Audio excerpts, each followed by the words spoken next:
조금만 더 주세요. 이거? 아.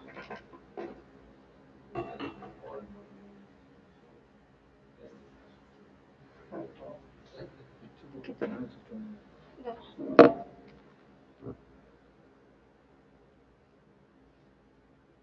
아니, 이 카메라만.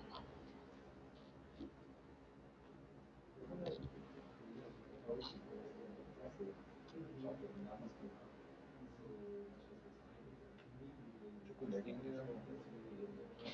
안 뜨는데 아직. 네, 아 지금 나오네요.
실장님 혹시 소리는 들리시나요? 여기 줌 소리 들리시나요? 네. 네, 제 감사합니다. 목소리 들리나요? 네네네. 네, 감사합니다. 아직 접속을 안 하셨어요. 네.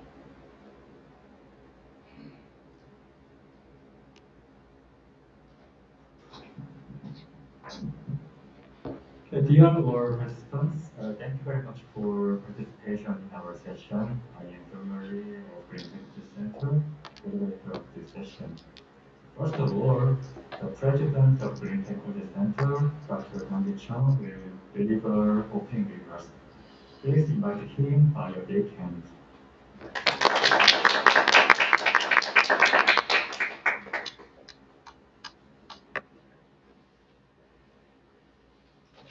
Well, good afternoon, ladies and gentlemen. As president of Green Technology Center, it's my great honor to greet and welcome all the guests of the session number 3 of the 2020 International Conference on Coal Phase Out and Climate Action, with the session being entitled as Climate Technology Cooperation Involving Community Innovation. how can the cooperation be applied to Chungnam Green New Deal. I would like to first thank the province of Chungnam, the host of the conference, for giving us an opportunity to organize this session. And I would like to extend my special gratitude to the speakers of today's session. We were actually supposed to have Dr. Manfred Fischer, who is the president of Wuppertal Institute of Germany, but regrettably, he wasn't able to accommodate the shift in this session schedule. So, but anyway, I appreciate his huge support for this session and contribution to research cooperation with us so far.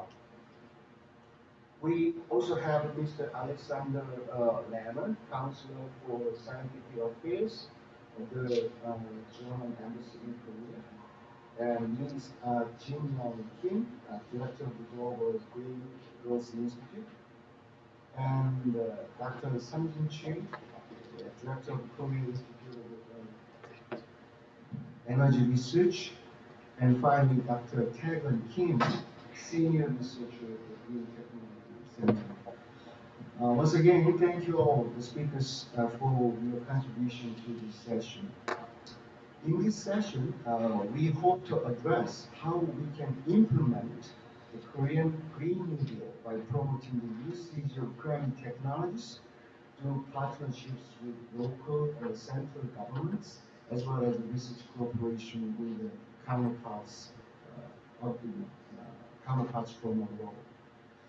I expect this session will be an excellent opportunity for us to share low carbon and energy transition policies of both Korea and major European partners, and to exchange strategies for building more sustainable and energy efficient local communities. From today's presentations and discussions, I hope we are able to find a great possibility for a joint action on climate change in the years ahead. Once again, I thank you all for attending the session. I wish you a fruitful and rewarding time. Thank you very much.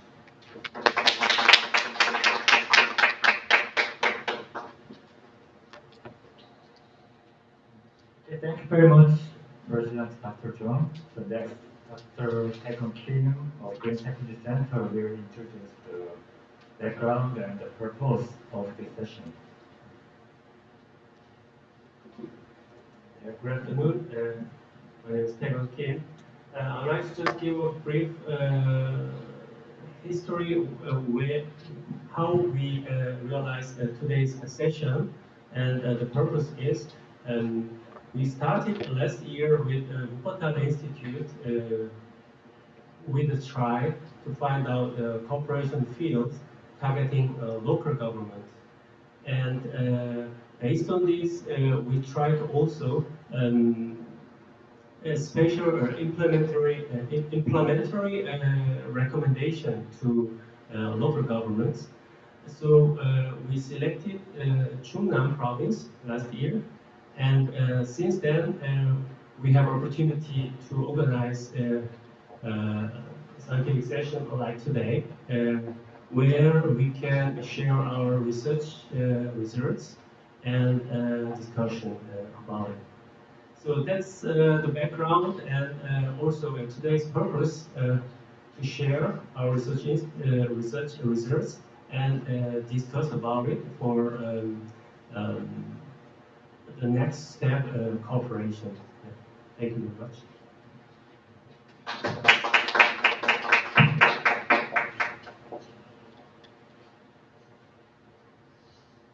Thank you very much for clear brief on this session. So, actually, this session will be operated for 2 hours, including 4 presentations and panel discussion. So, let's invite the first presentation. The first topic, GTC's climate technology cooperation activities and policy implications for Chungnam Green New Deal, will be presented by Dr. Tae-Gum Kim. Let's invite him by a big hand.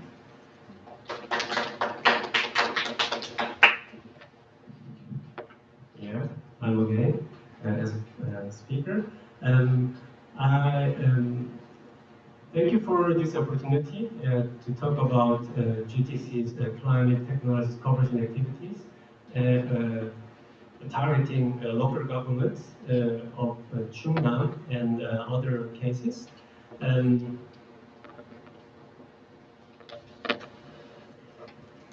My presentation consists of three parts. The first one is about Korean Bosnian Green New Deal and what does it mean for Chungnam province. And the second and third part is about research cases of Green Technology Center related to local governments. Let me start with the first part. What is Korean version, Green New Deal for Chungnam province?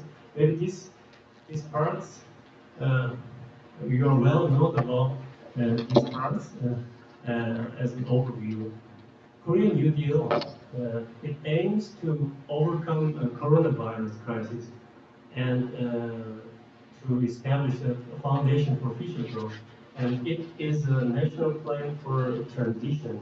So from our farming country to a living country, and from carbon dependent to a low carbon economy, and from unequals to an inclusive society.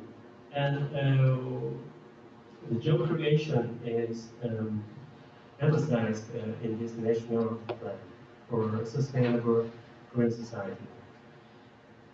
And it shows some statistic parts. By 2025, 133 billion US dollars will be invested, and 71% of them will be invested by governments, and we are expecting around 200,000 jobs will be created in this plan. And a Korean New Deal consists of two pillars or components: the Digital New Deal and Green New Deal. It has 10 major projects, and our focus is on the Green New Deal part. So green remodeling and green energy, and it's also a green mobility. And maybe directly, I think this is related to Green New Deal, a smart green industrial complex of convergence of digital and Green New Deal initiatives. So what does it mean for Chungnam?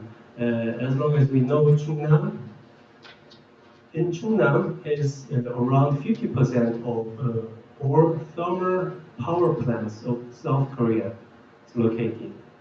And we said last years, especially Chungnam is in charge of small particle problems for Korea. So Chungnam itself has tried to work very hard and very active to solve their own problem and also problem to Korea. So this Korean New Deal plan, it gives Chungnam a very good opportunity, and Chungnam has a basis for a stable energy transition, and also basis for just transition, and also a social capital for green industry can be provided. And of course, Chungnam has already a good local government's covering plan, and it has also it covers also green jobs and investments for a green industry. And now it can be activated. So Chungnam's Green New Deal plan consists of 5 pillars: response to climate crisis, just energy transition, green system, living environment, and ecological restoration. And especially this just energy transition, just transition is very highlighted in Chungnam area. Now we move to the first case of GTC's research activities targeting local government. GTC and Wuppertal Institute, we try to base the analysis of political instruments in Korea and Germany, find out cooperation fields targeting Chungnam area. I'll talk about this. Its overview.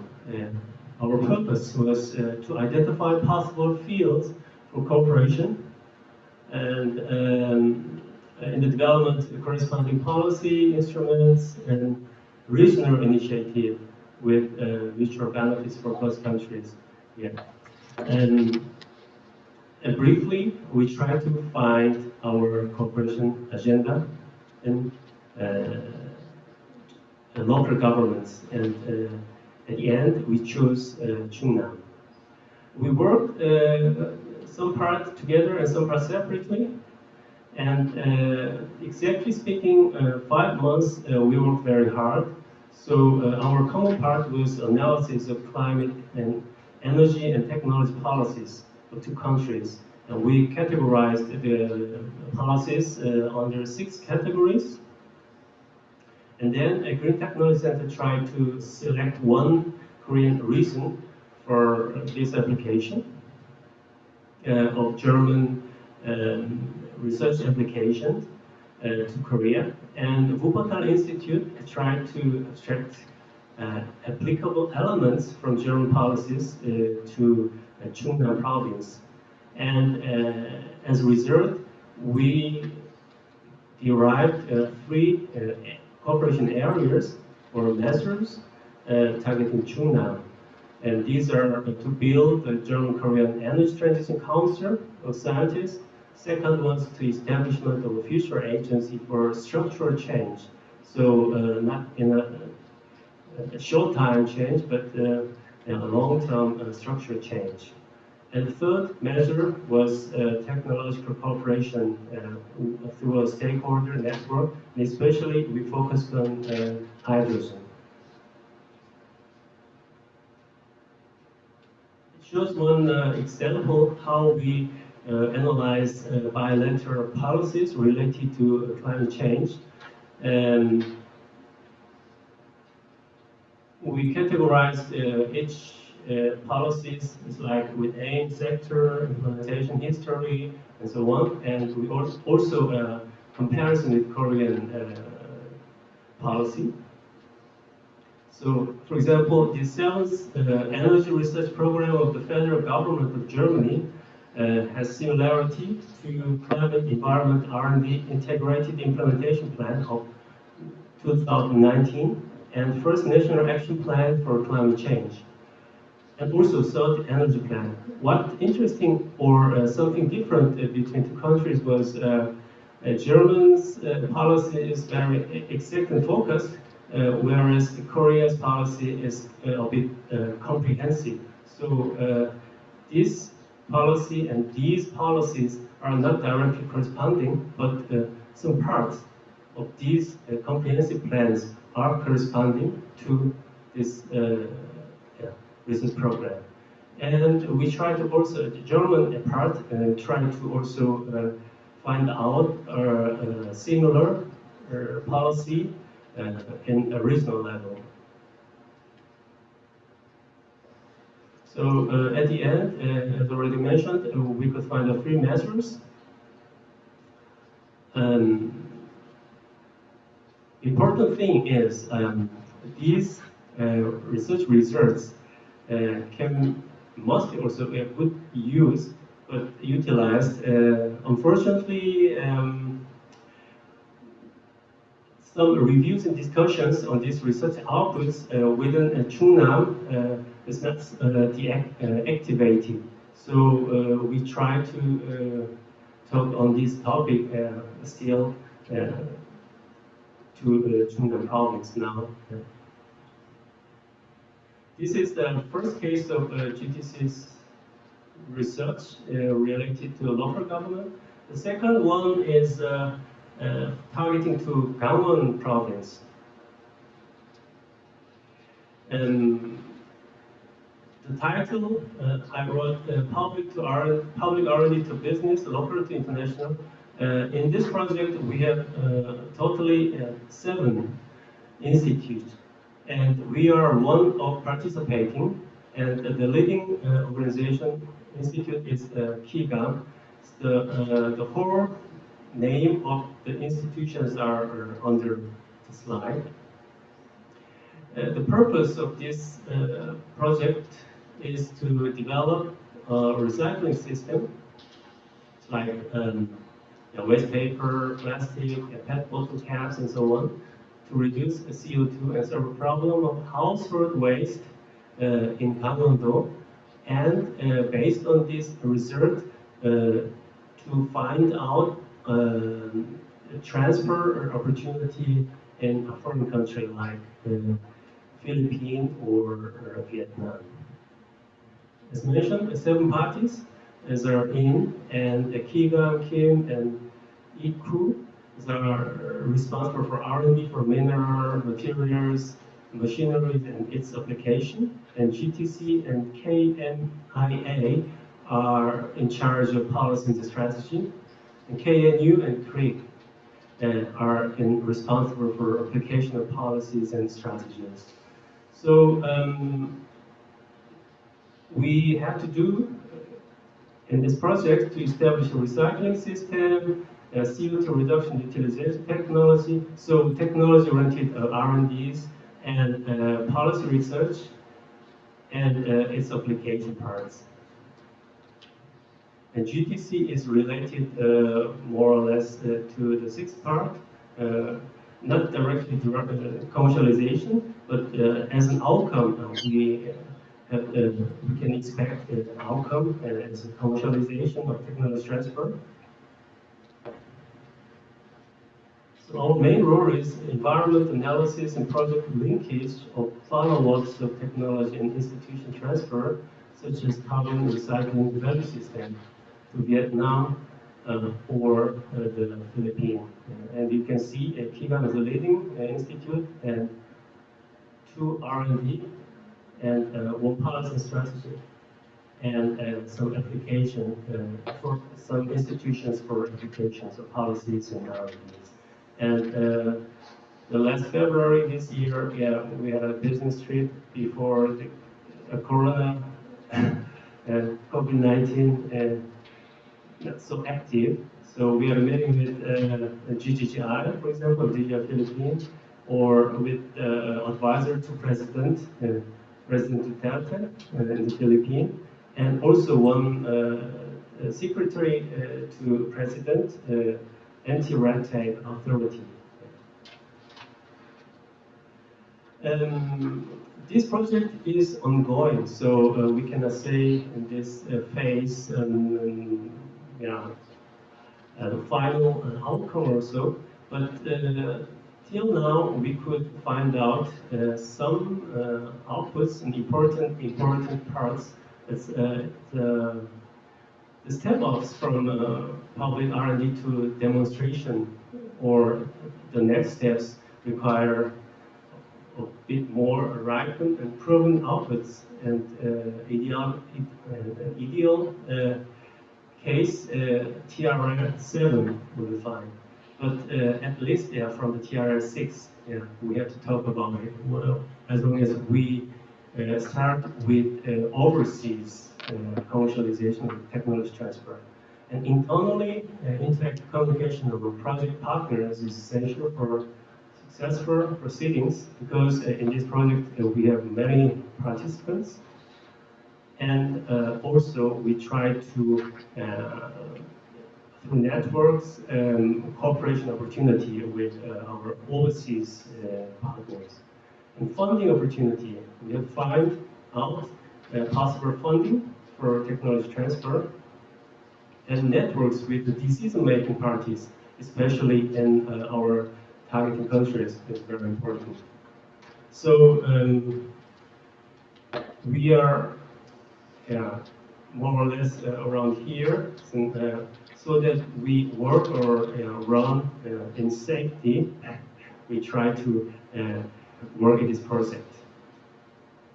Some implications for Chungnam Green New Deal. I have to say two aspects is important. The first one is share of the value of Green New Deal. The second one is single utilization of research reserves. So generally, what we need in this field is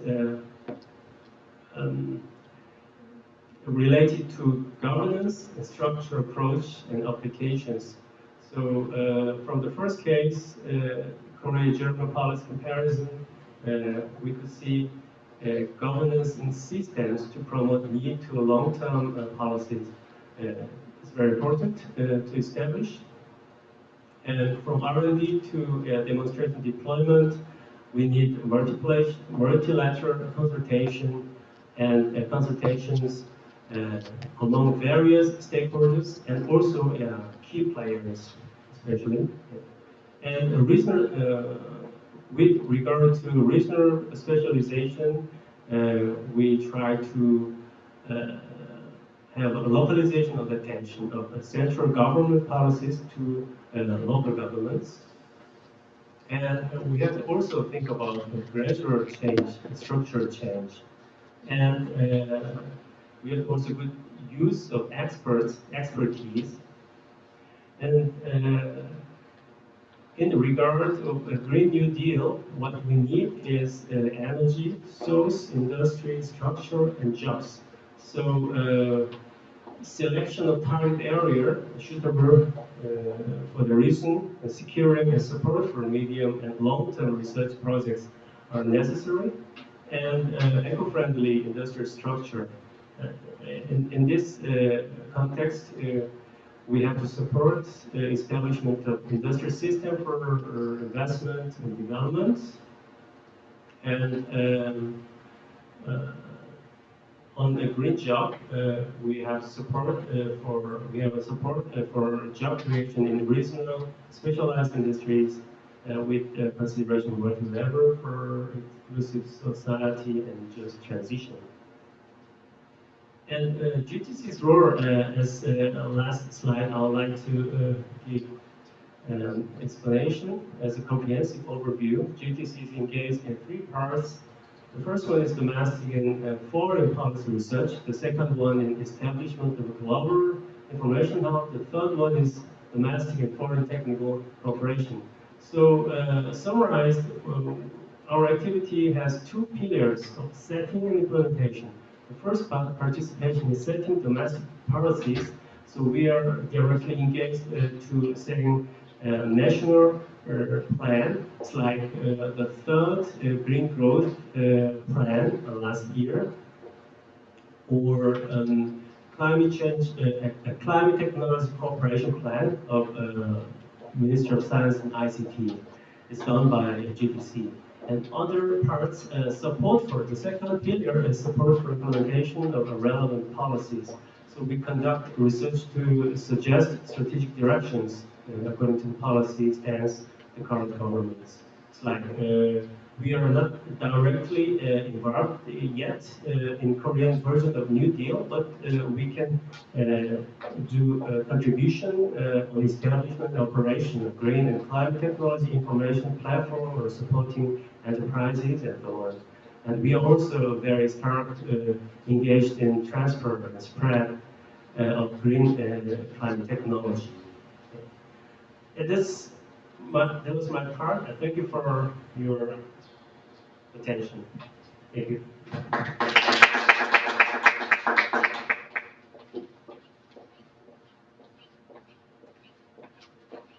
Thank you very much, Dr. Kim.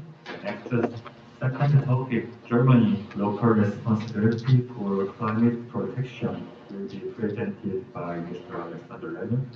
Let's invite him by a big hand.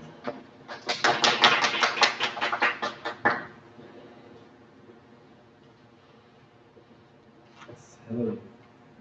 Thank you so much for having me here today. It's a big honor to be here.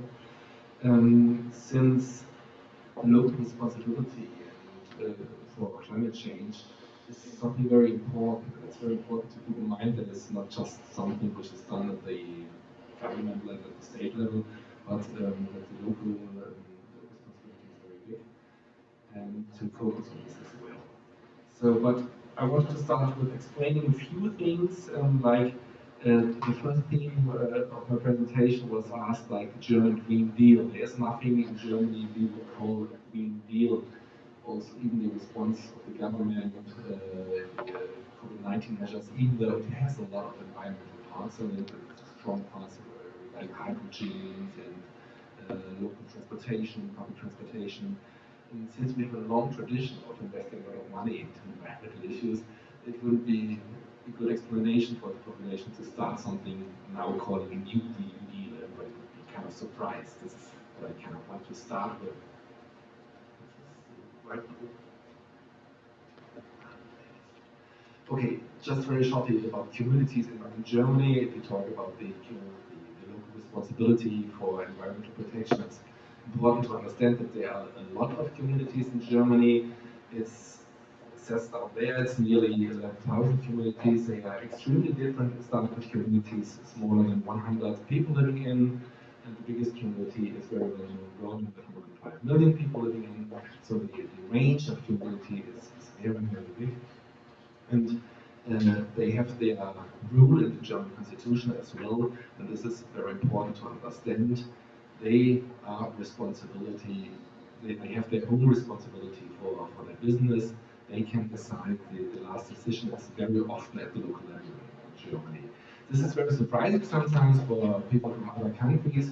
For example, looking at the COVID-19 crisis as well, a lot of decisions in Germany are done by the local authorities, even health issues. So if you have a lockdown or not, it's rather a decision of the municipality as of the federal level. So this is sometimes very, very confusing for people from Germany to get used to this system that decisions are taken very low, if it's possible. So this is the first thing I wanted to emphasize.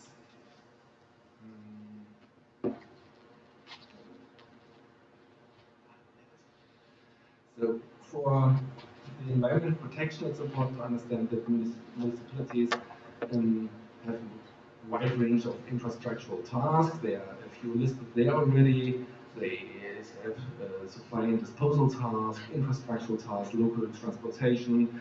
They run very often what we call Stadtwerke, like city supplier, maybe would be the translation. So a lot of the energy which is produced in Germany is produced by the municipalities. They have their own companies selling energy very often. They are important for structural political tasks, social tasks. Yes, well, you can see the list of things up there. But they are also responsible for housing, to a big deal. There are more than 2.5 million apartments managed by municipal housing companies. This was invented for keeping the rents low, but nowadays it's also very important for environmental reasons, because they can modernize the apartments to make them eco-friendly. And the municipalities are also responsible for school buildings and kindergartens. This is very important as well, because this gives them a big range of opportunities to act as well. And if you compare these tasks you just saw on the other slide to the Climate Action Plan 2015 of the German federal government, you can see easily that, like energy sector, buildings, transportation, that a lot of these targets are also linked to responsibilities by the community. So it's important for the federal level to make the communities act. So, but the acting is in their own responsibility. This is the thing, and so there's a big program of the government, which is the funding of the National Climate Protection Initiative. It's run by the Ministry for Environmental Issues. It's run already since 2008, and they spend more than €1 billion now, and I think it's nearly 38,000 projects they funded, and they fund just parts of the money which is needed for the project. It's about 30%, so if the government spending 1 billion euros, there are more than 3 billion euros invested altogether by the communities. You see those pictures over there, like a church building or a wall. This means that the money is not just for the government level, for the municipality, for the local government, but also there's local initiatives can apply for money like churches or sports clubs to make their behavior, their infrastructure more eco-friendly. So we have very different things which are founded like bicycle paths, big solutions for intelligent traffic control, high efficient street or hall lighting. You see a lot of these things at different level, optimizing drinking water supply systems. All of these things can be funded with this money by the federal government, and it is regarded as a very successful program. I'm not going to read all of it, but just to give you an impression about it. So, we talk now about investment in infrastructure. You see on this picture a roof of a school in Germany. They have very often built photovoltaic cells because this is a very cheap way by now to get the electricity for the schools running, and this is also regarded as something simple for the students, for the people to go into school, that they learn very, very early that they should care about energy. But you find, I mentioned a lot of infrastructure measures that are very important for saving energies. But it is very important not to focus too strongly on infrastructure or technical solutions. I know I'm here at the Green Technology Center today, and your job is kind of to promote green technology. But we think it's always also very important to invest in ideas, for example, to get the people involved, to ask for their ideas. How can we save together energy? What can we do together for climate? And this is sometimes they come up with solutions which are not very costly and which have nothing to do with techniques, or not so much to do with techniques. For example, this is a project, I think, in Hamburg, I think this is where you can rent out these kind of bicycles where you can transport things in which are heavy, so you don't need to go to so many places with your car. So this is one of these examples, but there are numerous examples. And this is what makes environmental projects with local governments so interesting, because there you can talk, the local governments, they can talk to the people, they can collect ideas, and then you can come up with odd solutions at the first where you wouldn't think of at the state level. So this is why it's very important to work together with the local governments, and also to invest in local structures. I chose this picture. I think this is quite common in Korea, that you have markets where local produced vegetables and stuff are sold. This was nearly gone in Germany, and it's getting more and more popular, for example, because these vegetables are more eco-friendly, because they are not transported through the whole country, but they are sold in a very small range. And so there are a lot of ideas to think about what makes your community special, what's the local structure in your community which can make it environmentally friendly.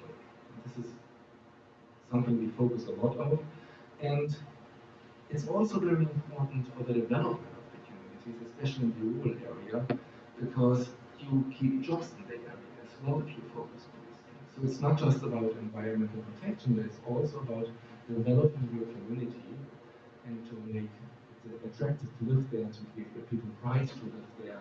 And we find that these things are working very well to keep the smaller communities alive and to protect the environment. And since I'm not from the Ministry for Environmental Protection, I'm from the Ministry for Education and Research in Germany, it's always also very important to emphasize the investment in education, and also the investment in environmental education. Germany is paying a big is setting a big focus on the ESD, Education for Sustainable Development. And this is also projects that are run very often together with local communities.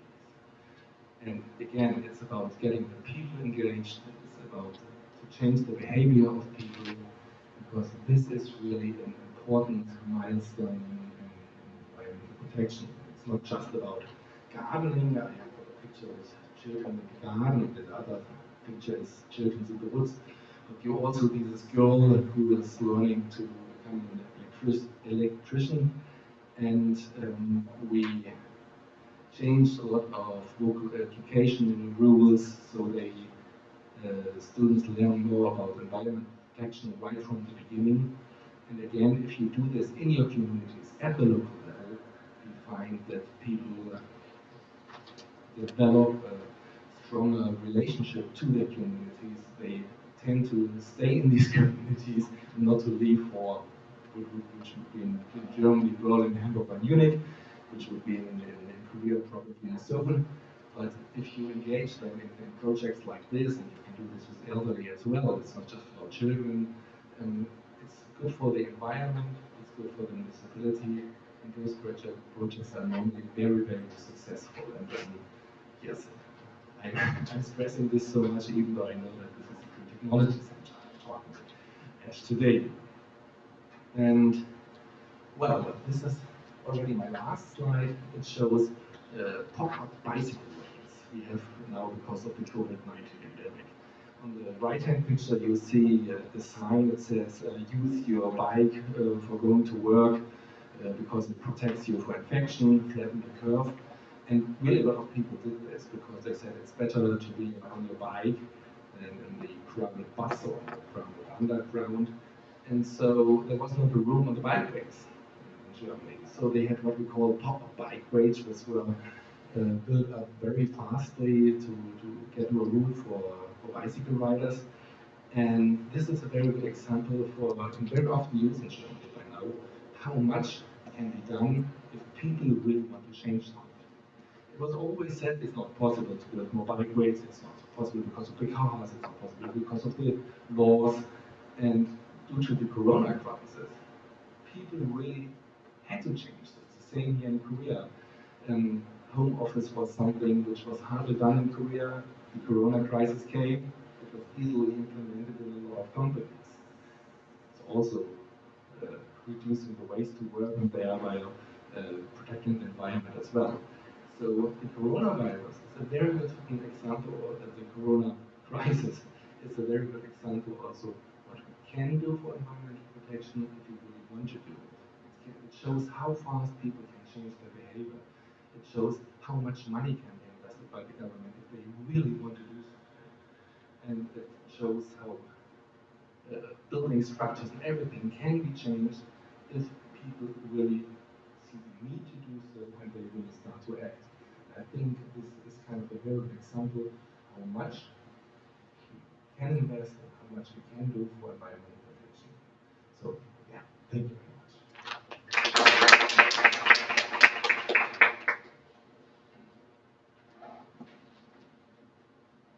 Thank you very much, Mr. Renner, for sharing German experience and insights. The third topic, climate technology investment and Green New Deals, some insights from global experience, will be presented by Ms. Jin Kim of Global Green Growth Institute. Let's invite her by a big hand.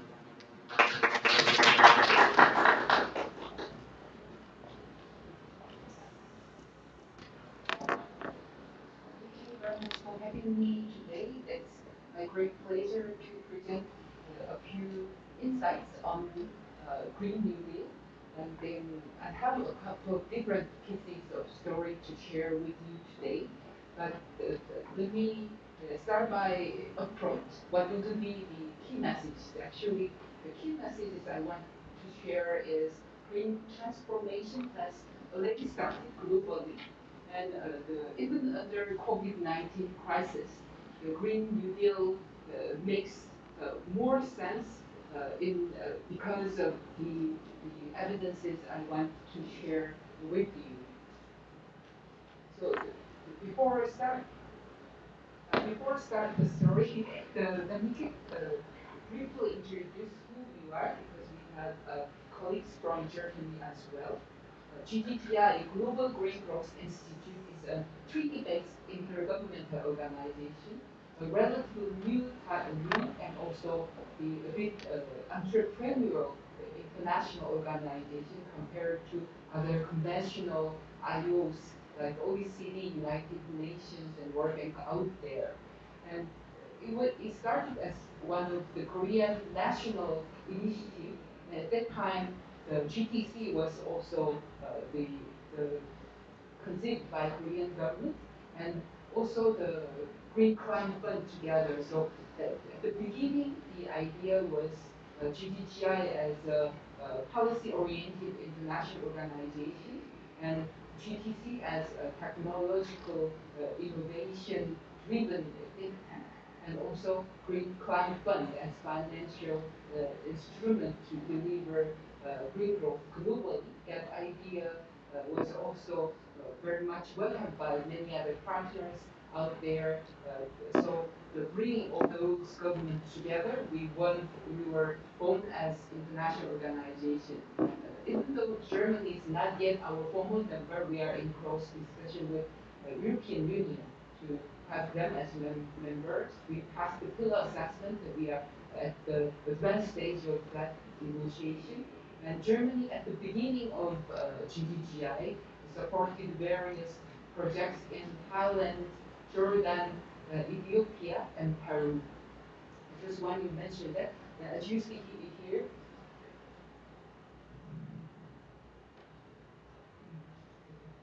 our leadership is Mr. Ban Ki-moon, former UN Secretary General.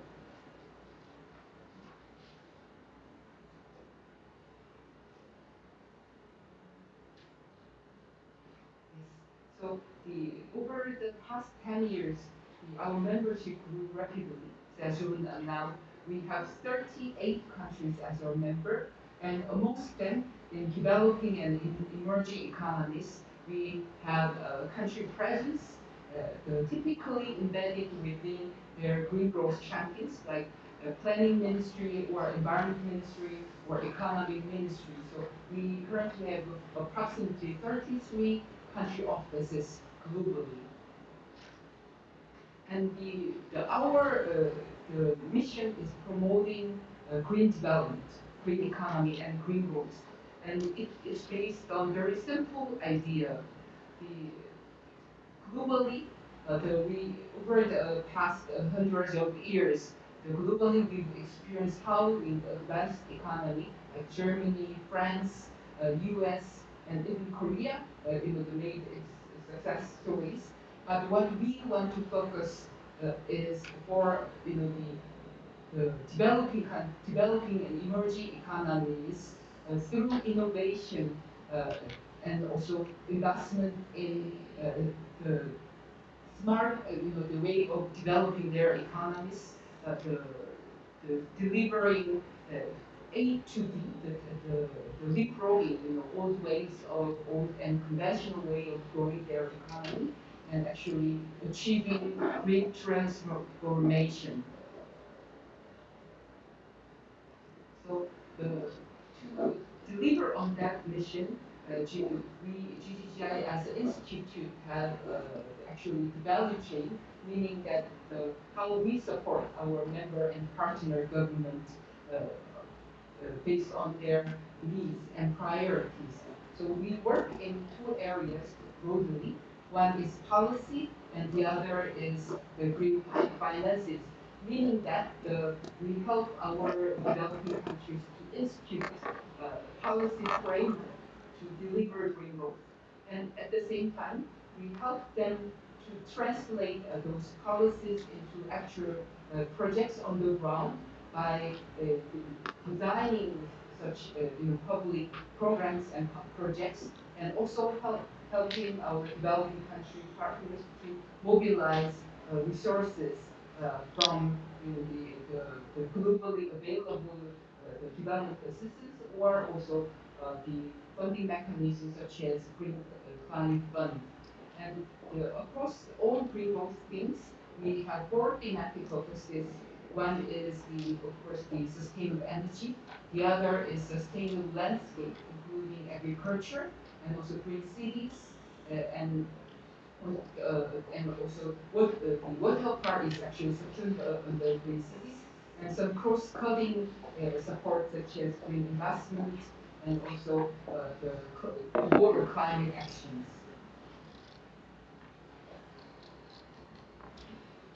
So again, the quick summary of what we actually do in terms of the support provided for our partners is policies and planning, and also sometimes it translated into sectoral or national or local policies, and we also work in green finances.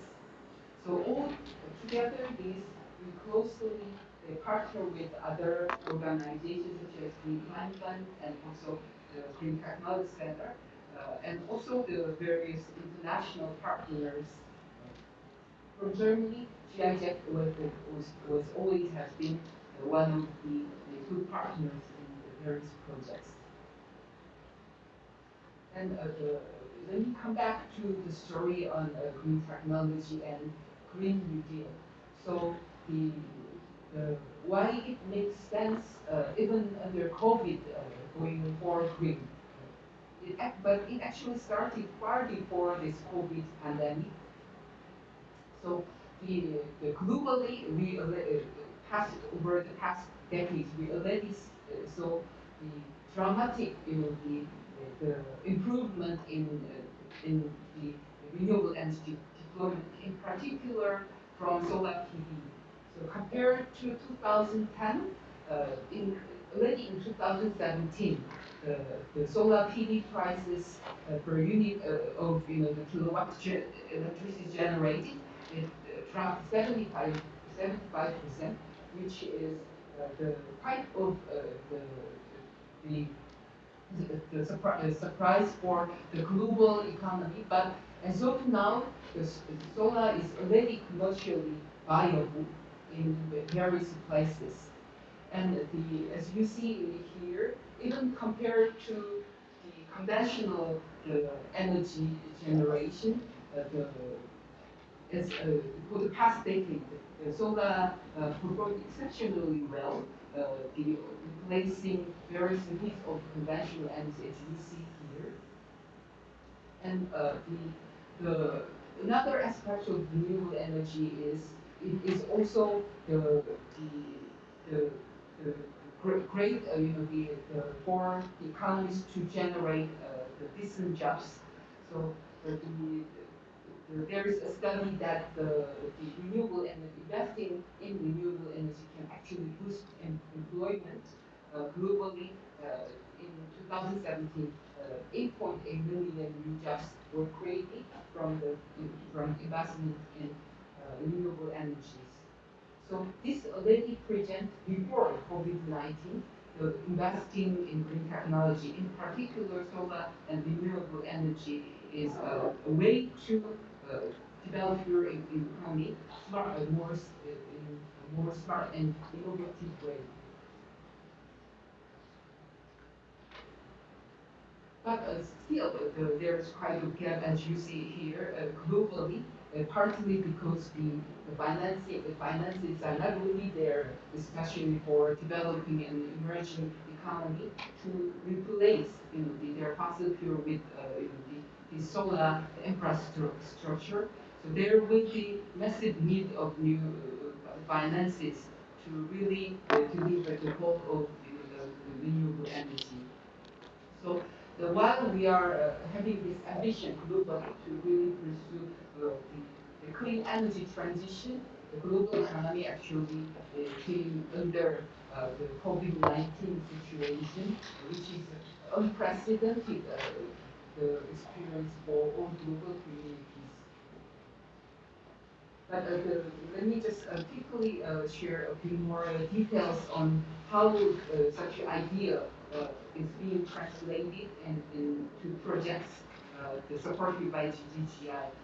For example, in Cambodia, one of the flagship projects GGGI supported was the National Sustainable Development Plan, and also its subsequent plan on the pre-secondary cities plan, also Phnom Penh's Sustainable Cities Plan, all adopted by the national government, and now in the process of being translated into the secondary cities projects. And the one of the highlight in terms of project level is the waste sector projects in Battambang and the CMD. We supported the demonstrating commercially viable waste services for that the localities. And another example is in Indonesia. While we are closely working with the national government, the planning ministry, and also the environment ministry governments and the MOEF, we also closely work with the local provincial government and central Kalimantan to keep local provinces delivering on the reforestation and the forest protection the projects. And now these efforts are expanded into 3 additional provinces, including Papua, West Papua, and Java.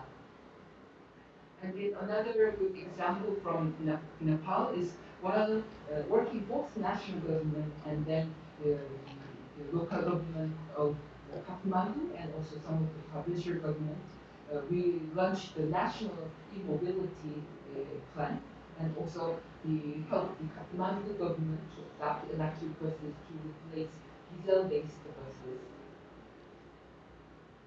And, some more examples. The Philippines, so one of the key the support for Philippines was climate resilient green plans for some provinces. Palawan and Oriental Mindoro are some of the provinces we closely work with and then help them to adopt this framework. Now with the support of COIPDA, the climate smart agriculture development projects are underway on key commodities in Philippines. And also Thailand, the energy efficiency was one of the key projects we worked with the national and local government. And the focus was improving energy efficiency for the micro to small, medium-sized companies. Then another example, as the colleagues from GTC mentioned, one of the key opportunity for green transformation and at local level is looking into waste value chain. And in Vietnam, while closely working with the local producers of sugar, we worked on biomass energy from sugar gas, and then it was demonstrated as commercially viable project. These are just the few examples I want to share to give you some context. But all these the piecemeal projects are actually embedded within the broader vision shared by the national and local government, transforming the lifestyle into economic development paradigm by changing the way we produce, the way we consume, and the way we interact. So this green transformation idea has been ongoing, and with the challenges COVID-19, how things are really changing. In fact, the momentum to the transition into green is actually growing because the investment in green technology is one of proven way to generate jobs and also the revive the economy, especially certain sectors as transportation and also agriculture. So but there is of course the additional consideration we need to make. The green, formally the green transformation built on the idea of globalization and connected economy. But with this COVID-19, the current system heavily rely on the integrated economy, the the flow of the goods and people is becoming vulnerable, and but still it reinforces the need for the sustainable development. And also the growing needs for generate employment pressure is both on national and the local governments. And we also observe certain sectors which are very much linked to global economy is under extra pressure, transportation and tourism, which are also conventional drivers of green economy development for the many the developing countries. So, but the some of the key insights is we really need to focus on public investment, which can make the economy more resilient. The meaning that the, the some of the energy system has to draw on indigenous energies instead of the imported coal. India, in the case of India, over the COVID period, over 30% of energy demand has decreased, but the impact is heavily on coal and conventional energy sector. And then there is a research evidence that renewable energy and indigenous energy were less affected. So that could be insight we can build on. And also the importance of employment to boost economy. So the advanced economy and low income economy actually have different focus where they can actually generate jobs. I'll come to that in a minute. And also the focus on co-benefits of environment, health, and economy. So all these things have to come together. So some of the investment opportunity in local infrastructure, for example, green transportation, typically presents such an opportunity where local the government or national government can deliver reserve on environment protection and both the public health and also the more economic activities.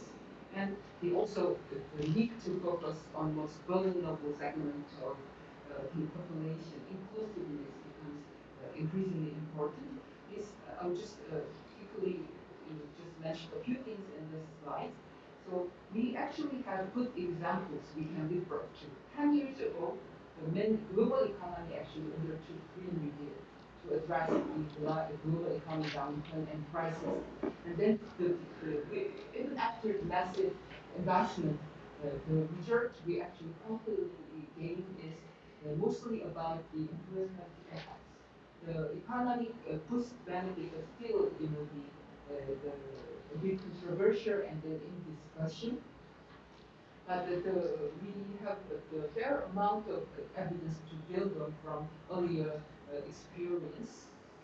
And this is a simulation GDI actually undertook to come up with the indicative formulation of Green New Deal program for our partners in member countries. This is still an example, but some of the insights I can share is where the employment opportunity really arises vis-a-vis the dollar value invested in. It differs between the advanced economy and developing economy. But one of the critical insights we gained over the years through various projects we undertook in developing countries, some of the nature-based solutions, for example, climate smart agriculture or protecting forestry, is actually key areas to invest in order to generate more jobs based on the dollar value invested in. Another area is of course the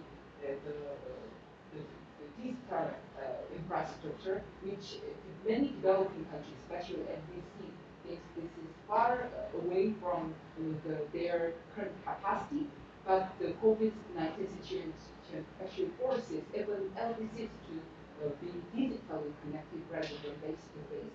So these are two main areas we can be looking to further to understand where really effective and viable green new deal program can be generated for both Mexican economy and developing economy. This is actually my last slide, but let me just conclude the same one the statement. Both Korea and Germany are very globally connected economies. Also, one of the largest ODA provider for global economy. For and the current example of joint research trying to show some concrete examples targeted Chunam and the local government of Korea. But I can easily see such an insight can be, very, very interesting, the lessons for other, the localities in developing countries. So let me conclude my presentation here. Thank you very much for listening. Thank you.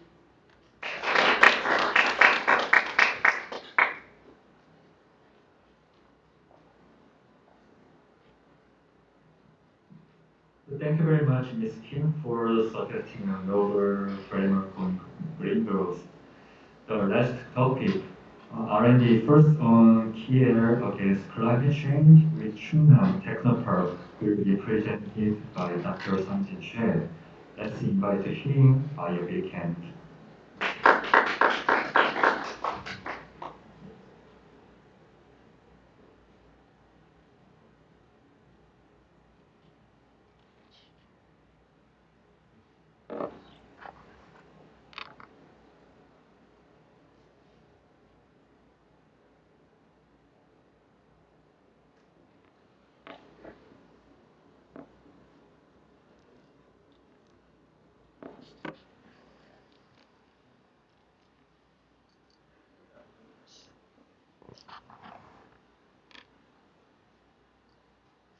Hello.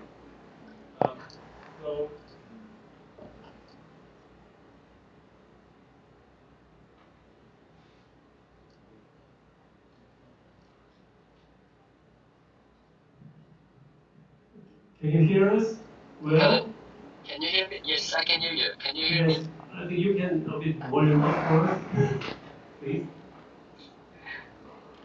Okay, why don't I just present and you manipulate slides for me? Is that okay? Yeah. It's okay. Kim,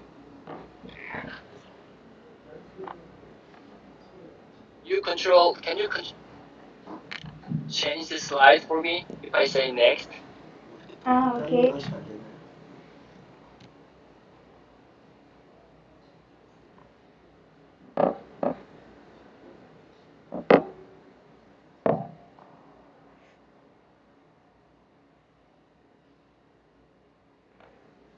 시장님 화면 공유 그쪽에서 하시면은 그쪽에서 넘길 수만 있어요.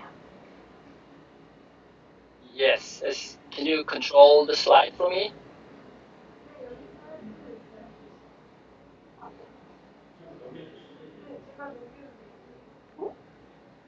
아.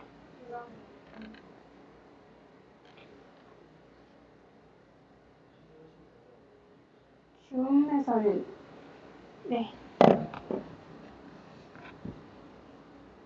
Oh, now I can see you guys.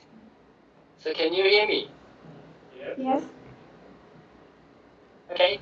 And you have power to you control the slide for me. Is that okay?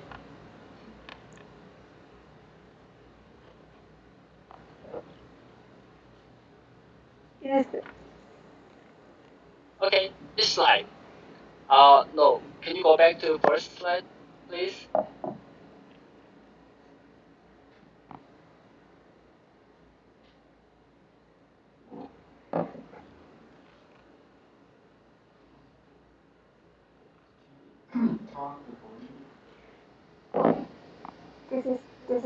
This is all. Try for technical possibilities.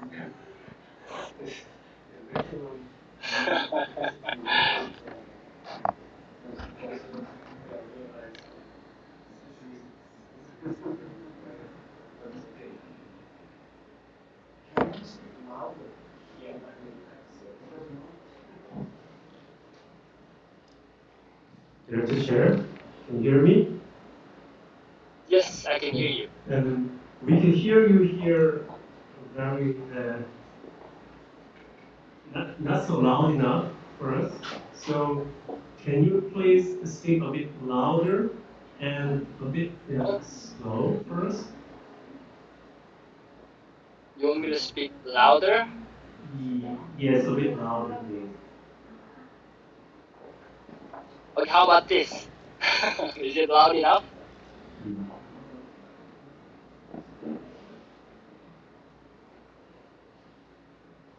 이 마이크 소음이 안 돼요. 안 돼요? 안 돼요. 안 돼? 네, 해봤어요.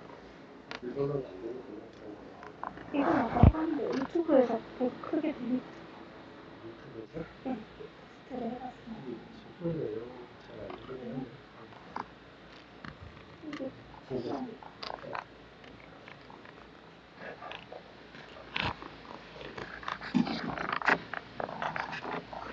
Yes, I think you can go ahead, please.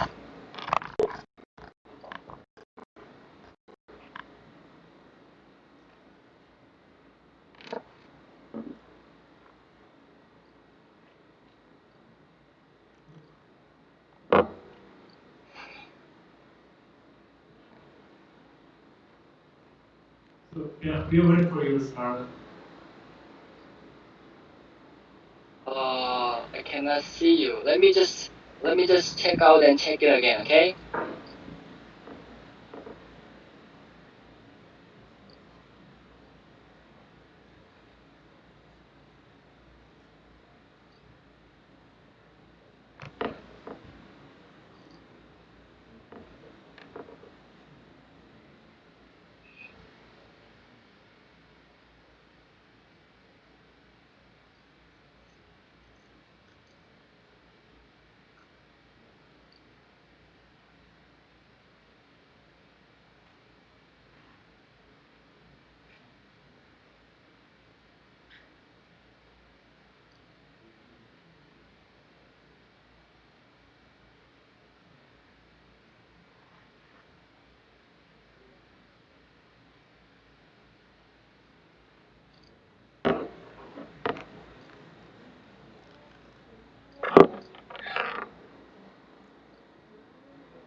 Dr. Chen, do we have to wait for you? Okay, can you hear me now? Yes. Hello? Not so loud enough, but Yes. yes. Okay, I can start. Can I start? Yeah, please. You sure? Okay. Hello, oh, this is very hard. I mean, let me just start the presentation, okay? My name is Seiji Choi from Korea Institute of Energy Research. I'm in charge of global R&D strategy team and R&D policy team at the same time. Can you hear me? Yes. Okay. For this presentation, I would like to share some information what KIR does and what we do with Chunam Tech. Okay, next slide.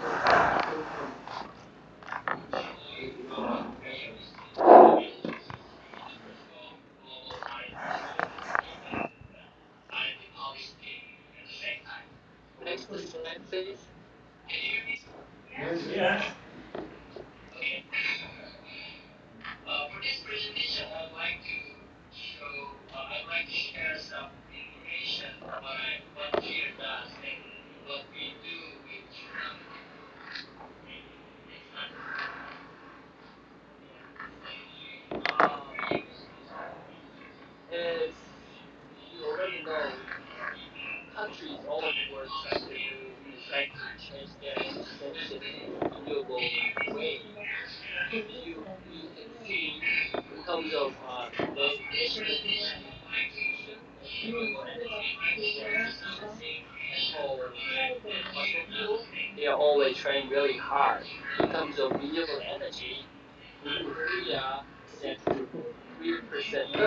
of power generation 2030, that's 35% tons, and 30% of tons easily in 2040. And European Commission said 32% of final energy consumption by 2030. This is very challenging for us. All countries are there for their job to switch to renewable way.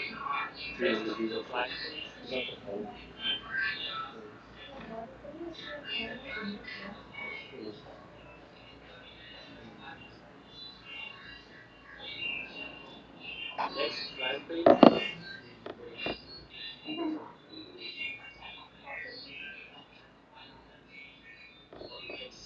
Takes really like a couple of seconds. Oh, this I can skip this slide because Dr. Kim already introduced Korean new policy. Okay, so next slide, please.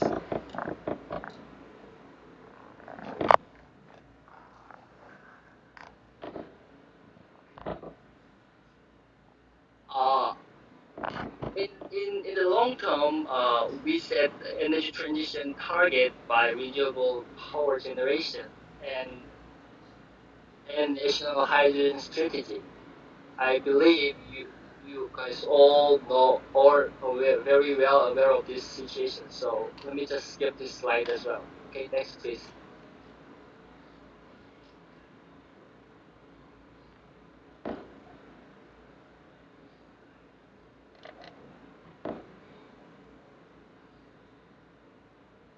This is the introduction of KIR, what KIR does. We KIR has been established was established 1977. So we are like 43 years old. Actually, it was yesterday. And KIR developed our technology for to, to create a national growth engine and economic development. So we have 560 members, and our budget is almost like 150 million per year. And we are developing all the energy technology except nuclear. Okay, next slide, please.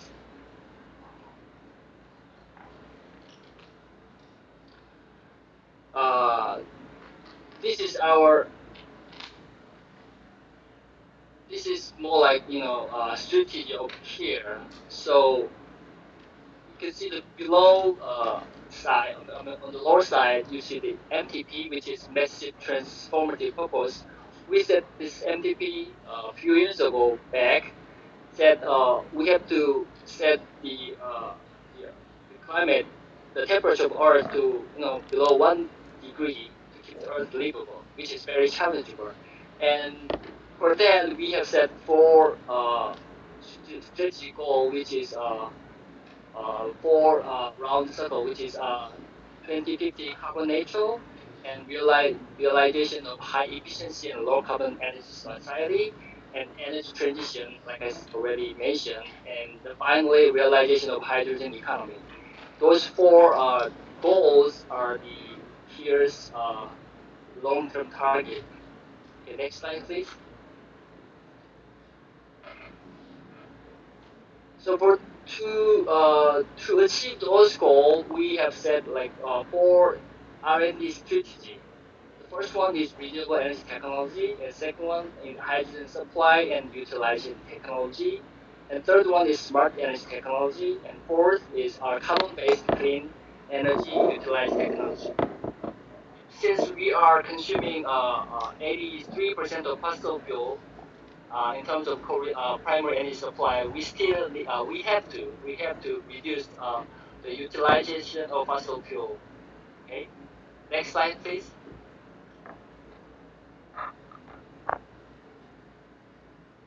There was a little introduction of KIR, and for the international collaboration, KIR has built R&D international collaboration process, which consists of three tracks.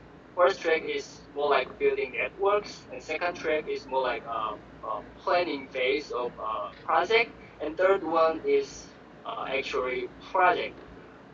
Through those three tracks, we will demonstrate all the technology and finally technology transfer and commercialization. Okay, next slide, please. With that global development process, we have been doing 40 projects for the last 4 years funded by CARE, and we have 24 active MOUs right now. Okay, thank you. Next slide, please. So now I'm going to share a little bit about what we are doing with Chungnam Technopark. Okay, next slide, please. I arranged a small bit of a comparison between Chungnam Province and NRW, North Rhine Westphalia. Is that correct? Anyway, Chungnam and NRW. Those two provinces accidentally located in the west side of both countries. Next slide, please. And this is more like comparison between Chungnam Province and NRW. In terms of population, NRW is 10 times bigger, but in terms of density, Chungnam is more like crowded. So even though the size is bigger in terms of density, Chungnam is not that small, I guess. And major industry, Chungnam is more focused on display, automobile, and steel and petrochemistry. And NRW is focused on steel, and mechanical, and engineering. But still, we can find some common area for the international collaboration, I believe. Next slide, please.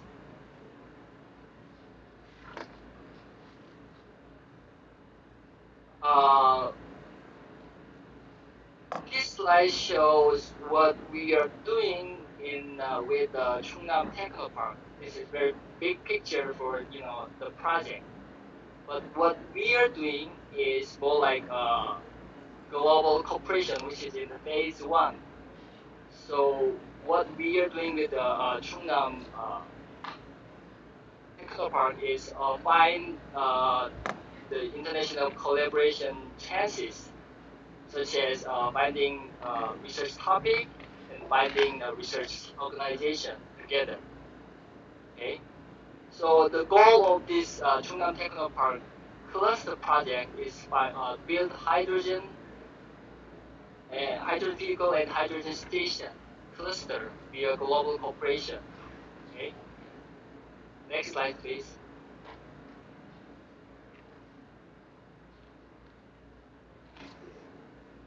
So in order to achieve global cooperation in this project, we have to find, for the first step, we have to find the company that have interested in the international collaboration. So all the data we have, we searched all the companies, and as a phase 1. In the phase 2, we did online preliminary survey, and we find like 10 companies. And in the phase 3, we interviewed them offline, one by one, and finally we chose 5 companies. Okay, next slide, please. So in step 2, among those 5 industry, we are doing analysis of global partners by using the patent analysis, and by using expert survey, we are trying to find the key players of other countries who are interested in collaboration with the Korean companies in hydrogen area. Okay, next slide, please. Those 2 steps that we just have done for the last couple of months. Now, what we are doing is networking via web conference and offline meeting, if possible, with Korean companies. And discussing topic and keep communicating with Korean company and international organization, and we hopefully we could align the role of both parties and propose for the programs such as Eureka or Horizon Europe for the next couple of months. Okay. Next slide, please.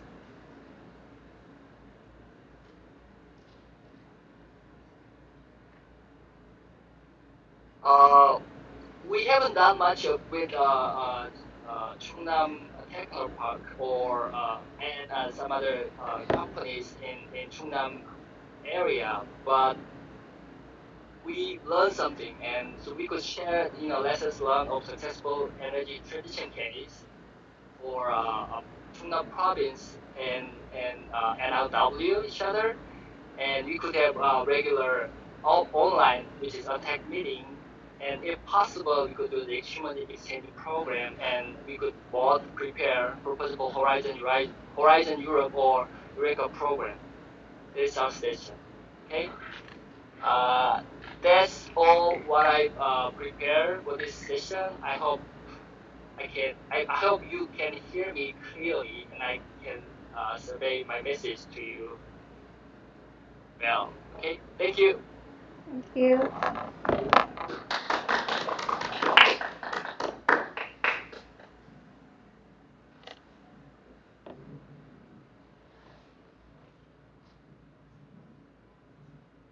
Yes, thank you very much, Dr. Chair. From now on, we will have a panel discussion with our speakers. The panel discussion is chaired by Hyung Kim, Director General of Green Technology Center.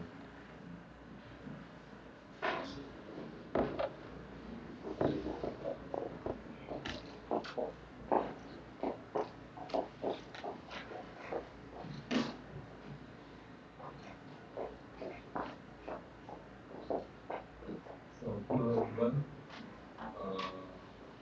Thank you very much for your wonderful presentations. I would like to sincerely appreciate for your much effort for the presentation. And we have about 30 minutes to discuss things.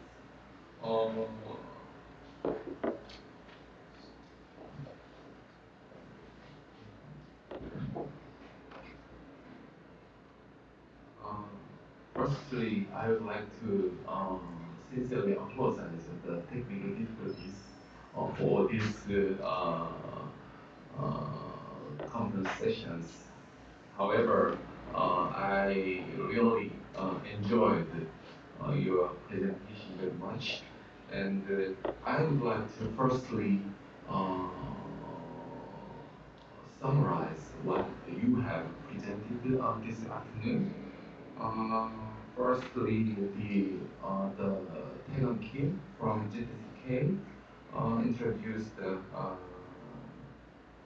Korean New Deal, and he also presented the meaning of the meaning to the Chungnam province of the Korean New Deal, and also some suggestions on German-Korean cooperation and as a tool for Chungnam's Green New Deal. And also he presented a wonderful case study in Gangwon province, which is actually the GTC's collaboration project with Kigan. And then Mr. Alexander Weiner presented first a very interesting presentation, and firstly he provided the characteristics of German municipality and the introduction of climate protection actions in Germany, and also several very interesting and insightful case studies in Germany. And also the director Jin Young Kim,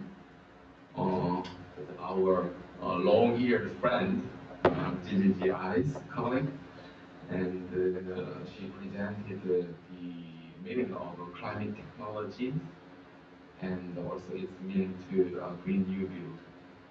And also, she uh, indicated that the climate technology is becoming now competitive, and the investment is moving up, and also importance of bankable projects and some important case studies in GGGI's partner countries. And lastly, she provided some insights on the way to green transformation, and also its insight to Chungnam's Green New Deal. And lastly is our the long-year friend Dr. Choi from Korea Institute of Energy Research, and he presented our research and development efforts and the strategy of KIR, and also the KIR's perspectives of international collaborations, and also uh, uh, his interesting efforts in China Technoparks. And it was very insightful presentations, and I really enjoyed. And now we would like to discuss some aspects. And this afternoon we have a very diverse aspect discussed. Some parts the energy transition and its role of local municipality and the local governments, and also uh, we have discussed also the role of the diverse stakeholders such as research institution, international organization, federal government, and the local government, and also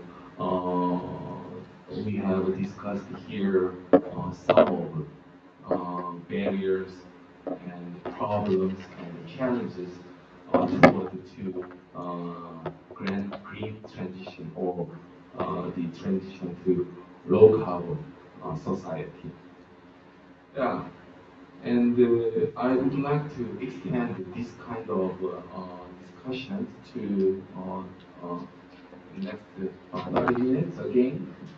And first, I would like to discuss with all of you here first what would be the challenges, problems, or difficulties in cooperation with the local authorities, the local governments.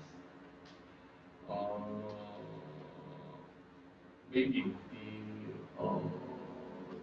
this Rena, could you provide us your own experiences in Germany, and how you have overcome this kind of problems on the collaboration with the local communities or local governments toward to the green transition? Well, I think the German case is a little bit different because the green transition started at the local government. So it started in some municipalities where people got engaged into environmental protection, and they were the main driver in the beginning, and so it grew and grew up to the state level, and then it grew up to the federal level. So I think that's maybe a little bit different than it is in Korea. And this is why I emphasize so strongly the importance of the local level, because the local level is the level where people really get in touch with government, where they really know the politicians, where they really can, the smaller communities call them or go there and talk to them and say, well, I have an idea what to do. And that was especially the beginning of the environmental movement in Germany very, very important. And this is one statement I want to make. And I think if you really want to change things effectively on a broad range, it is important to get contact to the people, to the average people out in the street, and to get them engaged into your project. And this is why the local government is important. I sometimes get a little feeling that in Korea, the focus is very strongly on technical solutions. And this is kind of a solution which can be developed by the government state agency, and then, I don't know, then we have hydrogen or something like this. I mean, Germany is also a country which focuses a lot on technology. You all know the famous German tech companies like Siemens or the car companies and all this stuff. So technology is in Germany important as well. But I think we have a stronger mixture of other ideas as well. We're not just focusing so strictly on technology. And getting people engaged, again, it's about teaching them, learning them, getting things moved. I think looking at the project which couldn't be presented today, it's a pity by Mr. Fischer. It's always about engaging the civil society as well. And again, this is why the local government is important. And I think this is the one thing we can offer as an experience to learn from in Germany. It's important to not just focus on technique. Again, technique is very important. And also the Korean approach to develop technique, which you can sell to somebody else, is also important, because if you develop a technical thing nobody wants to use, it's not worth developing. So it's not just criticizing you, but it's also important to keep these other developments in mind. And talking about international cooperation, maybe between Korea and Germany, and this is the one thing we can offer maybe for Korea, but at the same time, I think a lot of German researchers would like to get the better feeling that these other areas are of interest for the Korean society as well. So, yes, and I fully agree with your opinion. And Korea is mainly technology-oriented society, and also people think that technology can do everything, but it is not true. Technology can make some difference, but only technology cannot do nothing. And technology needs by attention of people, and be managed by government, and also financed by other the handle, and by these things, it is currently very, very difficult for Korean society, even in local society. And I have a different aspect experience. And in local society, we have currently some problems that the local people are isolated from the development project in many cases, and therefore people are against those kind of development projects. In many cases, the solar project, wind project, and other kinds of energy projects too. And this was our main obstacle barriers for current transition to low carbon society in Korea.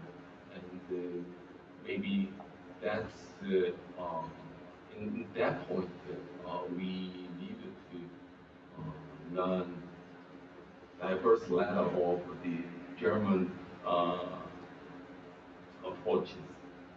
And in other cases, in other aspects, I would like to emphasize in collaboration with the developing countries, we have also the very mandatory partners in local government in developing countries too.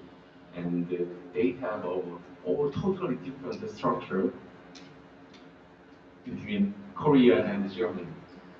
And they have, for example, in Indonesia and the Philippines, and the local government has more power than central government, right?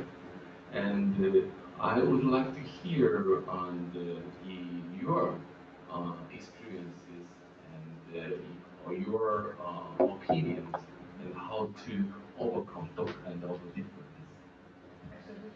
Thank you, Dr. Kim. So from perspective of Germany and Korea, in fact, the collaborating with the international local government is actually the opportunity where the technology transfer, which has been successful and demonstrated in Germany and Korea, can more actively take place. As Dr. Kim yourself actually observed, in developing country context, in many cases, the localities have a strong decision-making power, and they can actually adopt such new solutions and demonstrate at local level, and partly because these rapidly growing economies are growing their economy based on urbanization in different segment of territory and different sectors, and also the geographic reasons. Both Philippines and Indonesia consist of hundreds, thousands of islands that already, the contextualize how this technology transfer and adoption can happen, and also led by these localities. So but still, the local government lacks the capacity and finances to really demonstrate such innovative solutions. So, but still, globally, going forward, the green technology adoptions are more geared towards decentralized, the approaches, and also the more indigenous adoption of, the energy, because globalization is already challenging through COVID lockdown. Given all that, one of the ways to facilitate, international cooperation at local level could be closely working with the key localities who demonstrate strong potential for clean and green transition, especially energy sector, and then the Korea and Germany can link to them, and then they have very close cooperation them, and then the result scaling up rather than top-down approach by talking to different foreign ministry of the developing countries. The approach could be actually bottom-up, working with the provinces and localities who are really, committed to green transformation, and then identify key opportunities within that localities and demonstrate it and scaling up from bottom up. It could be the more practical and also a faster way to transfer the technologies, and also in a way to strengthen international cooperation. Thank you. And also, you have also the several aspects on project development and the conceptualizing to diffusion of the ideas, and smoothly moving to the next topics. How we can form or identify or develop the, you mentioned bankable project, or very innovative and the efficient project to the local level. And Mr. Renner already provided in your presentation several interesting projects in local level. And could you give us a little bit more words on how we can identify more efficiently those kind of ideas and transition to or diffuse to our community or society those kind of ideas to our to the to the decarbonized or low carbon society. Please, that's a very good question. I think we have to differentiate between two different developments that are both for low carbon society, but which are probably very different things. The one thing is also Mr. Cheng from the Korean Institute of Energy Research was talking about. This is rather this large scale developing new industry, developing new structures. We've got this in Germany as well now, for example, where the areas where the coal is not anymore produced for energy production. So there's an infrastructural change, and this is more government driven, and there are more government ideas behind this. So we have to implement hydrogen energy there, or whatsoever. This is one case. The other case is I'm focused today more about is rather small projects, rather developing the society, rather talking about education and stuff like this. I think those two things are probably the tools you have to use to completely different things. But in the end, you have to do both if you want to be successful. And I guess that's probably the challenging things in developing a low carbon society. And let me say one more thing. I really think Korea does a great job with these Green Technology Centers, the GGCI, that you share your experience of a country which develops very fastly from a rather poor country to a very wealthy country right now. And I think this is really admirable, how much effort the Korean society is putting in giving other countries the opportunity to learn from your developmental model and to do some insights for what you did and to share this information. So this is really a great job done by the Korean society in an international perspective. And this is also very important to emphasize. And let me say one more thing, because you were talking about the technical problems. I think the technical problems today were not that big. I mean, this is a video conference. I had much worse problems during the last weeks.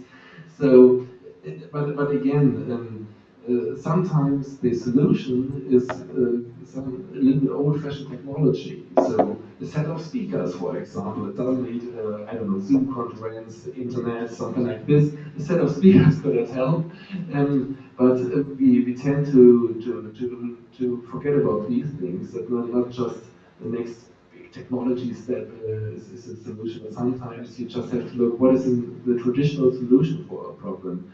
If you look at forestry or something like this, or agriculture in developing countries, it's not always just that you have to develop a new, very modern, digitalized machine, but sometimes you can just say, well, what have the people done for 20 years ago? And it's very often the solution. Yes. Yeah, and yeah. You touched that we have missed in our institution and in our collaboration with UNFCCC and many of the developing countries' colleagues would like to adopt their indigenous technology or indigenous things and their local knowledge and the local stuffs and local materials. And I learned a lot from their perspective and their approach. However, when I look at the Korean society, the big hydrogen, the 100, 200,000 of electric vehicle production by 2030 or something like that. Yes. Yes. And the harmonized combination of two approaches would be very nice thing. However, as our current approach is missing some parts in local community and the local in the driving approaches for their local problems and solving approaches, those kind of stuff. And maybe you have a lot of words for those kind of aspects too, right? It's a little bit, so to first of all, as Mr. Alexander Werner mentioned, Korea and Germany are already set examples for other the global communities. So the way Korea and Germany has been developing and the way both countries are addressing Green New Deal already draws a huge attention from global community. So at local level, when Chungnam, Gangwon, Korea, promotes and the support the local level Green New Deal, that could also set good example. Germany the same way. So the lead by example could be one of the way to address this issue. The second one is, as Dr. Kim mentioned, the key is actually the focusing on local level solutions. For example, the electric mobility, Korea has planned to promote that domestically and also globally. When Korea thinks about global application of electric mobility, if Korea pays a lot of attention to how it will be applied and adapted, and then how it can present real solutions, it becomes effective bankable projects. Meaning that instead of the exporting Korea-produced electric vehicles, another way is in partnership with the developing country partners, also expand the local production opportunity there and focus on what the community actually needs. For example, the ASEAN Mekong countries, they would in need of the two-wheelers instead of four-wheelers, and also the smart way of supporting them instead of the better charging infrastructure. One of the key challenges. But Korea is also strong, very very strong on electric battery. Then tweaking the idea. For example, instead of trying to establish the charging station in all ASEAN countries, maybe it could be a solution, a smart solution, battery swapping stations in in those countries, and then Korea can still utilize its advanced level of battery technology. So the solution has to be adapted locally in order to make it work. But it's more about not, actually looking into the real life in the communities instead of looking at the technology. So I can echo Mr. Renner's comments on the local level innovation, how to solve the problem. If we start to pay attention to that element, I think we can come up with a number of very strong bankable projects for Korea, Germany, and also other localities in globally. Thank you. And we have also a colleague in Daejeon, my long-year friend, Mr. Dr. Sang Jin Che. And yeah, we have discussed here the importance of the local initiative and the local initiatives or local technology, indigenous approach.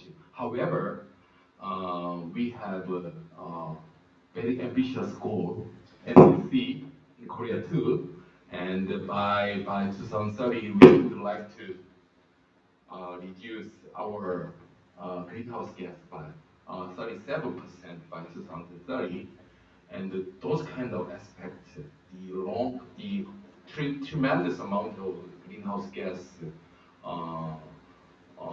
without any the innovative approaches, we cannot achieve those kind of level of target. And the Korea Institute of Energy Research has a very central role in Korean society to mobilize the R&D approaches in diverse sector of energy in combat to reduce the greenhouse gas and also other kind of aspects. I would like to hear from my colleague the innovative approaches and innovations in R&D or research in energy, and how is your current jobs and the challenges and the progresses and your lessons learned and your collaboration. Oh, my question is very broad, and please tell us your current thoughts on today afternoon's session, please. Wow. I never asked me the question in this communication situation. I mean, in condition is really bad.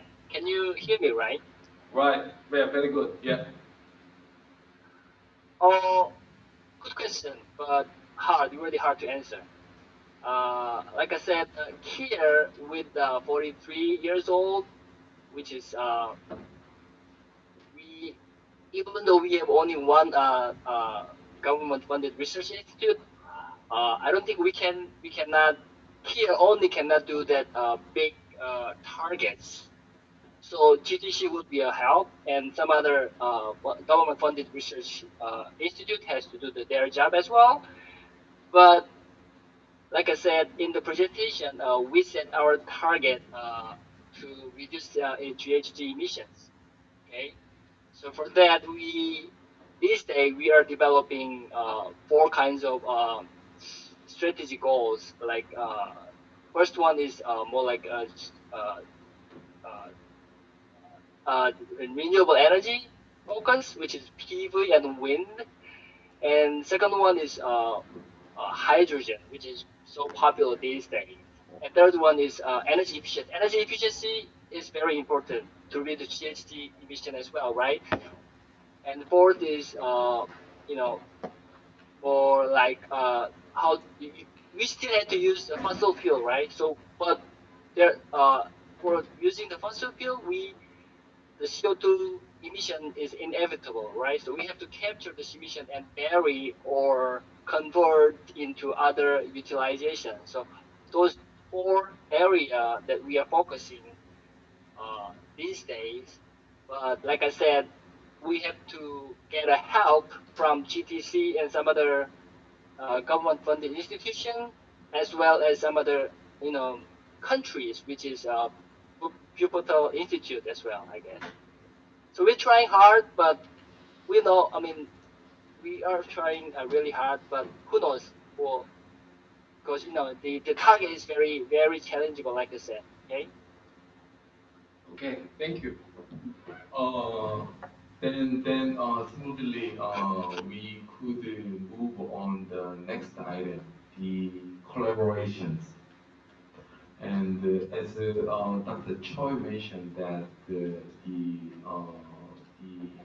collaboration is more and more important than ever, and not only domestic level collaboration, but also the global level collaboration is more important. We have luckily here the colleague from world leading renewable and sustainable society, German colleague, and we have also today here the one international organization, GCCI. And I would like to have one question. How would it be better collaborations in a sustainability society? How we can better collaboration to mobilize our society, not only in domestic level, but also international level. Who would like to take a first chance? Again, a very difficult question. Yes. I'm very sorry about that. Mobilizing the worldwide level is is very difficult to answer.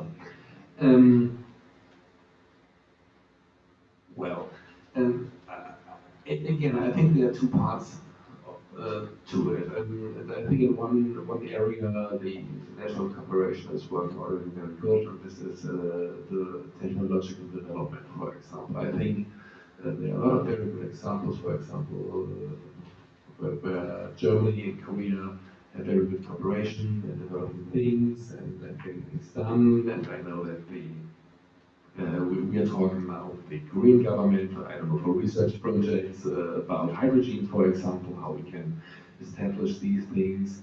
And I think we don't have to worry about those. And there's a strong pressure behind this. There's a lot of money to earn with, so the technological development will further develop. And I think both countries are very, very much willing to join into projects and to develop things. The other thing, again, when we talk about these local approaches, this is more complicated, and we don't have a, looking at Germany and Korea, for example, we don't have a good, very strong tradition in these fields of cooperation, and we have to do, but we have to develop it in these fields as well, because we have to learn from each other, and then we can transfer these results to other countries as well. So this is why it is very important that the Green Technology Center has this very good cooperation with the Wuppertal Institute, for example, because this is one of the very rare occasions where these corporations in non-technological fields work quite good as well to have these other views on this development as well. And actually, well, in Germany, I don't work for the Foreign Office, but I work in the Ministry for Education and Research. And when they were looking for the new science counselor for Korea, and I applied, so there were discussions going on. Well, Mr. Renner, he is not a technician, he's a psychologist by training. Is he the right person? But after on, the ministry decided, well, he's exactly the right person. That's why I'm here now, because the German governments want to have a stronger focus also on non-technical cooperation with Korea as well. And this is kind of a hard job to get people engaged in Korea for these kinds of cooperation. I think you have a stronger tradition to do this kind of cooperation with the US. But Germany is very interesting in learning from each other in these fields as well, and so we should look at these fields more strongly, and then very important to connect those with these experiences we collect in the high-tech field as well. So we have to do both things again. Thanks. Yeah. Thank you. So we have common challenges, the huge challenges of climate change and COVID-19, and we have good momentum. And then we see the same direction. We share the mission and the objective. So we are already having good ground. So it's about a matter of coming up with concrete methodology and also building the trust further. Even the implementation level. So the starting point would be the coming up with a good joint project where we can really demonstrate a good good business model where our cooperation can really be the value for another locality. It could be Chungnam, it could be the Phnom Penh, a city in Cambodia. So coming up with good examples, and then I think we can very rapidly scale up such the collaboration. Okay, thank you. And Dr. Choi, you could also provide us your own very innovative idea on international collaborations. I don't have any innovative idea, but like I said in the presentation, sharing of lessons learned. I believe that Germany is one of a few countries who are very successful in energy transition. And I was told that for them it takes like more than 5 or 6 years, and they are, and in the terms of energy transition, they are doing really well. And Korea, with the help of government, we have initiative and the efforts to do the energy transition as well. So why don't we just share the lessons learned from Germany, and we could learn something from them, and also we could share some other Koreans good example to them, right? So that could be a start for them. For that, we have to, I mean, in order to do that, to share the information which is valuable, we have to be friends with them. I mean, we have to be so close with them. We have to have a regular meeting with them, especially with the people, I guess. So those, relationship.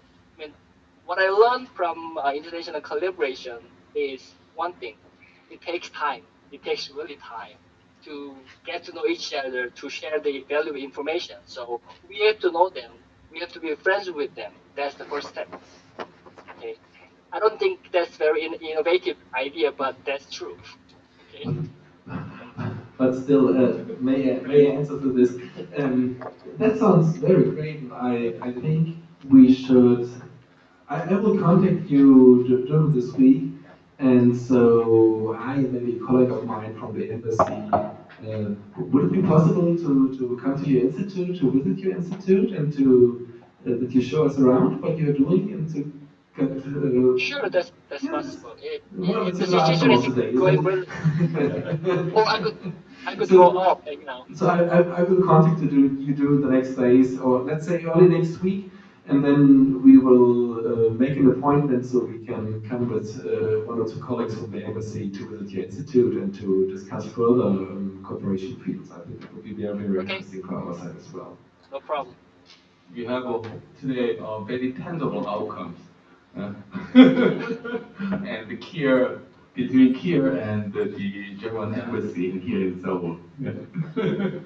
Okay, good.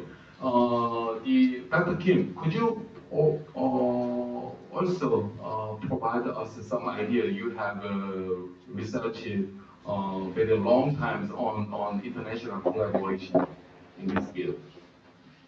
Uh, Thank you. My experience actually is not so broad, but I tried my best to give a good answer. As Dr. Chen mentioned, I think generally international cooperation takes time, and especially in terms of Green New Deal. When we talk about Green New Deal, it's a transition and national plan. So, and it shows us a transition from a following country to a leading country. For this, we have to have a converged approach, I think.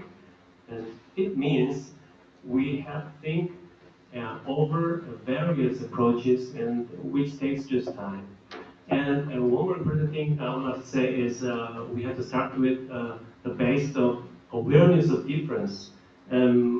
We talked very much about cooperation between Korea and Germany today, and the role or relationship between central and local governments today. We have to know, it's just fact, Germany as one united country since 1871, yeah, till now. And around 30 years of them was divided in two countries. Yeah. Korea since 686 till now just one country. So this tradition says something. So local government is a relationship with local and central government is it must be very different. So implications approach between Wuppertal Institute and GTC we had. We tried to policies with six categories. This kind of approach, I think, it's a small step to get make to get close each other for tangible and successful research result. Yeah, thank you. Okay, it's time is up, and I would like to finally mention. And today we have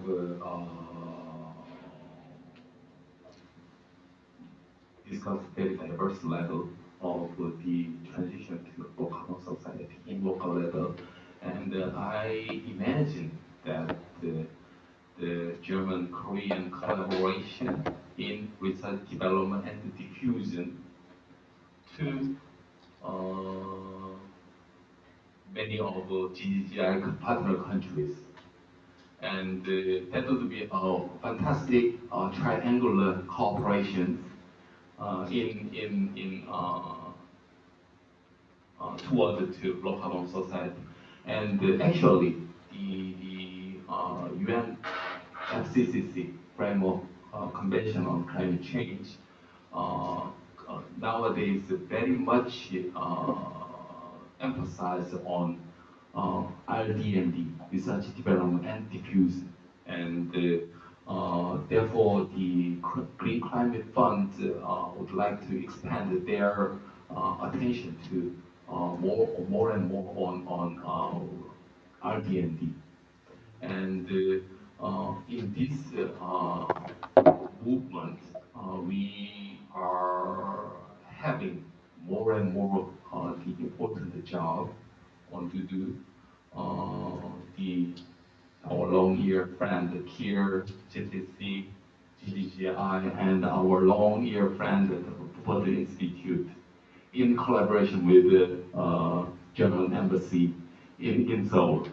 And yeah, let's keep up this kind of discussion and to try to have a very tangible outcomes to start to have a real start to have on project implementation. These are my concluding remarks on this today afternoon session. Thank you very much. Thank you.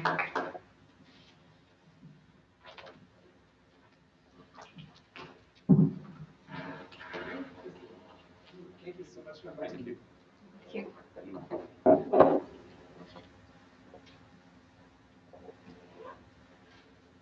Okay, so this session is finished. I hope you had a productive time here again. Thank you very much for your attention.